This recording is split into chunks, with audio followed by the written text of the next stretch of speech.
রুডির দেহ সেনবাড়িতে আনার পর দেখা যায় তার মুখ দেখা যায় না। পুলিশ অফিসার মুখ না দেখার কারণ সবার সামনে ব্যাখ্যা করে। বলে যে হাসপাতালে শর্ট সার্কিটের ফলে আগুন লেগেছিল, যার কারণে এই অবস্থা হয়েছে।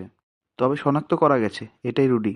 অন্যদিকে দেখা যায় কুন্তলা মায়া কান্না শুরু করে এসে। কুন্তলার কান্নাতেও আমরা কিছুটা নাটক লক্ষ্য করতে পারি।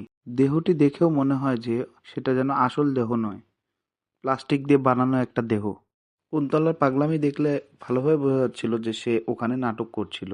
ইভেন আমরা যদি খেয়াল করি, রুডিকে হাসপাতালে নিয়ে যাওয়ার পর পর্যন্ত সেনবাড়ির কেউ রুডির সাথে ছিল না। আর আমরা সে সময় স্ক্রিনে রুডির মা বা কুমারকেও দেখতে পাই না, যার ফলে তারা সকলে অনুপস্থিত ছিল। এ থেকে বোঝা যায় নিশ্চয়ই তারা কোনো একটা কারসাজি করেছে সেই সময়, যার ফলে নিঃসন্দেহে বলা যায় রুডি এখনো জীবিত আছে। তো বন্ধুরা, তোমাদের কি মনে হয় কুমার পরিবারের ষড়যন্ত্রের এগেনস্টে দাঁড়াতে পারবে তো সেন পরিবারের মানুষজন? কমেন্ট করে জানাতে ভুলো না কিন্তু সবাই।